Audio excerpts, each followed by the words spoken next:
I going to talk about a plumbing job that I took when I was young.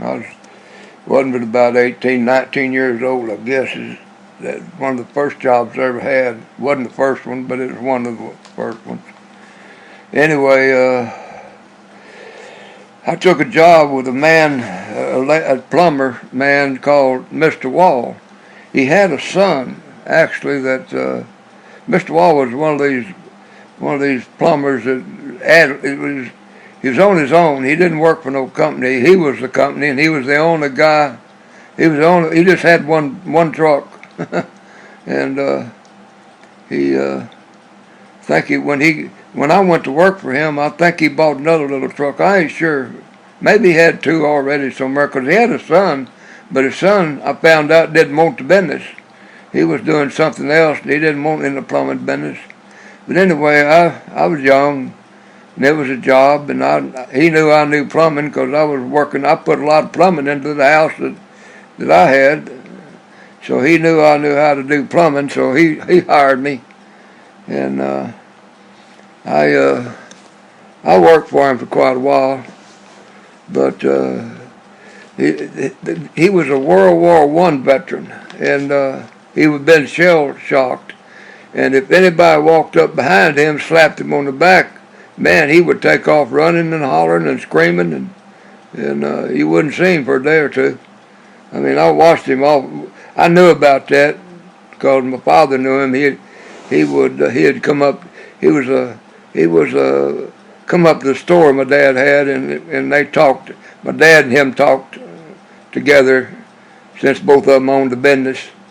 They kind of got along pretty good together. And anyway,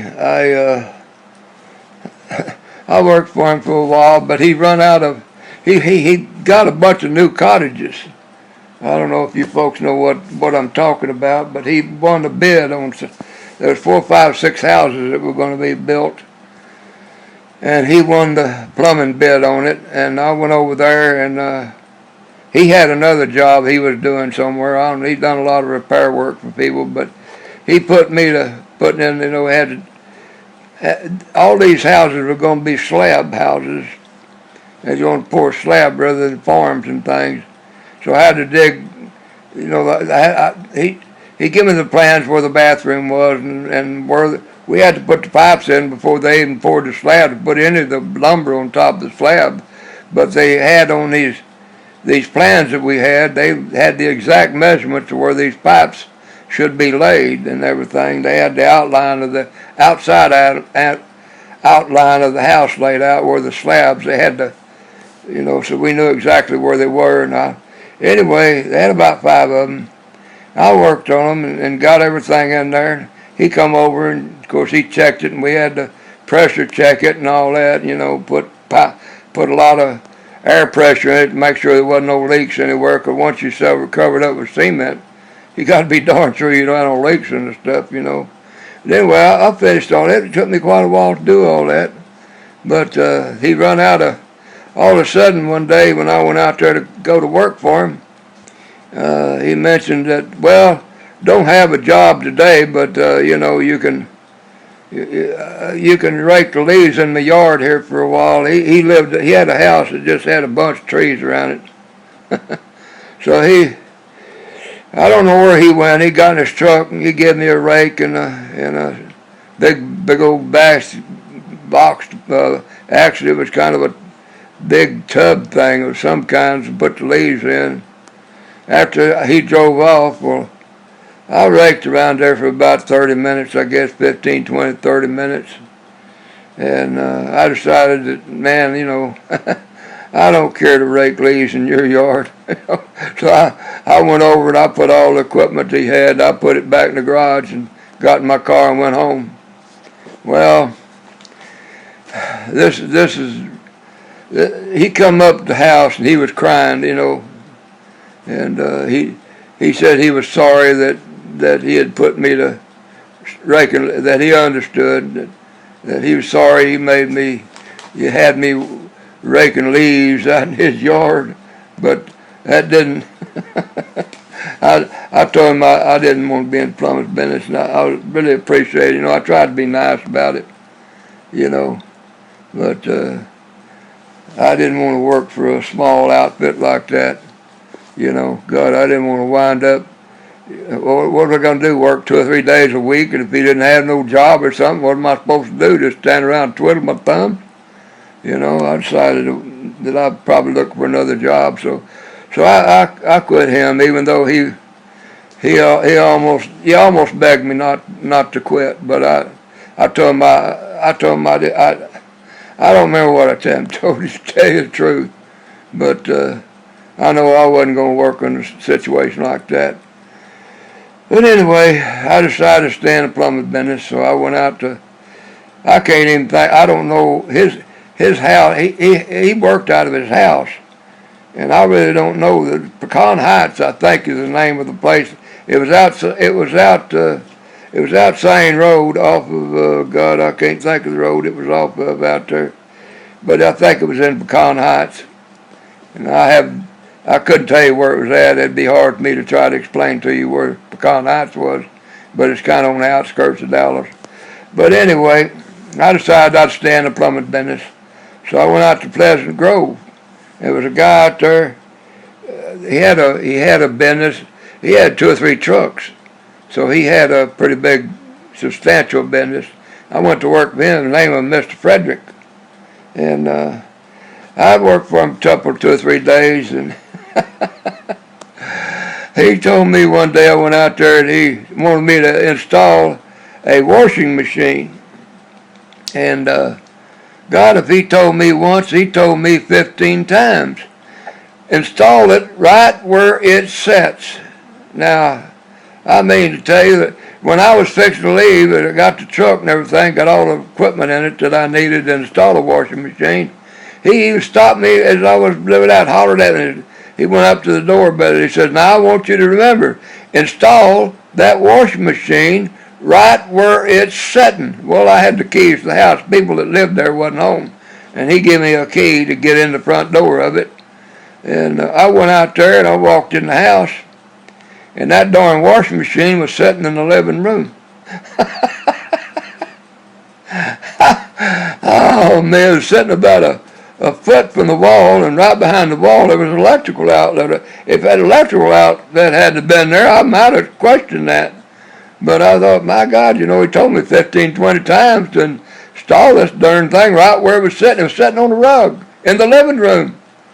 Anyway, I sit there and kind of scratched my head for a while, and I said, well, darn, I got to do what the boss tells me to do.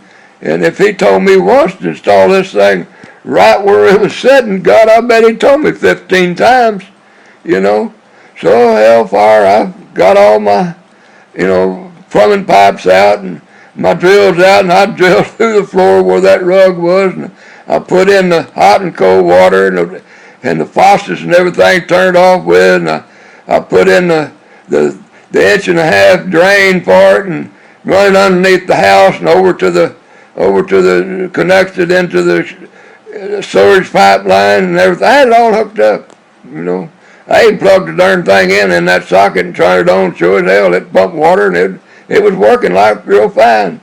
I packed up all my tools and I went home. It just about took me all day to do that.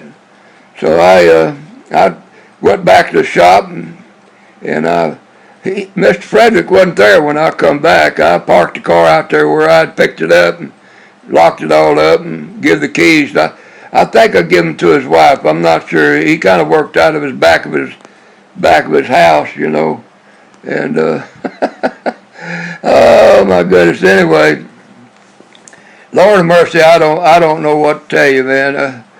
All hell broke loose when them people come home and found out that damn washing machine was installed in their living room. But he didn't fire me. Because, he remembered, he told me to do it, and that's what I'd done. But I quit the next day. Next day, he gave me a job to go up to a service station up there. It was on Buckner Boulevard, and I can't remember the other name of the place, but it was a service station right on the corner, and they had a stopped-up sewer line. So I took the old snake up there. I don't know if you people know what a snake is, but it's it's a iron. It's a big iron tape thing. It's rolled up in a band. God, it's real long, and I run it down into that sewer pipeline, and I push. Gosh, I pushed on that thing forever, and I kept hearing the noise. I was standing out beside the building, and I kept hearing the noise, and I looked up on the roof, and that blasted snake was coming out the pipe at the top of that building. It's, you know, they have the sewer main that goes up to take the stink out of the house. And I shoved it a little bit. Sure as hell, that was my snake. It was coming out that pipe on top of that roof. Oh my God! It took me forever. Boy, it was long. I just about had every bit of that thing off of that roll. I don't know. I can't hardly tell you that they had that. It's a metal thing it looks like if you ever had a tape measure thing, it looks like a tape measure, and it's made out of steel, and it's a lot longer, you know. But anyway, I rolled that thing back up, picked up all my tools, put them back in the truck. I drove him back over to his place out there in Pleasant Mountain, and I parked the car. I got up and walked off. I never went back. Boy, that was 2 days in succession. I installed a washing machine in somebody's living room, and boy, I'm telling you, I don't know what that cost him. I guess they had to replace the rug. I don't know what all, take all that stuff out that I'd put in there, I guess. I don't know. But he didn't fire me, because I think he realized, he told me 15 times, put that thing down right where I found it. I mean, those are the words that he said, and he emphasized that several times. So, you know, what could he say? I installed it right where it's set, you know, just like he told me to. Oh, Lord. And then the next day, of all things, I get up. I guess that was that service station must have been up there when they had septic tanks or something there, because normally when you get into the sewer pipe, it goes right out to the road, and you're going to stop it. But this one must have wound around. I don't know what the heck the deal was, but all of a sudden I was pushing on it, and it's coming out the top of the pipe on top of the house. I said, man, I mean, God's trying to tell me something. I need to get out of this business. You know, this is way too strenuous for me. I mean, how am I going to explain that? You know. So I was the end of my plumbing. I worked for 2 plumbers, but I didn't work for one of them very long. I worked for Mr. Wall, I don't know, for maybe 6 months, but Mr. Frederick, I didn't work for him for less than a week, I think, and I give it up. I said, plumbing is just not my business. God, oh, you imagine. I mean, I couldn't believe what I was seeing. I was pushing on that little snake, trying to unstop that darn sewer line, and I heard this noise up on that roof of that service station. Looked up there, and I saw this thing, something sticking out of that pipe. All of a sudden, it dawned on me. I said, I shoved it a little bit. I said, my God, that's the pipe I'm pushing. So I rolled it up, and that was the end of my plumbing career.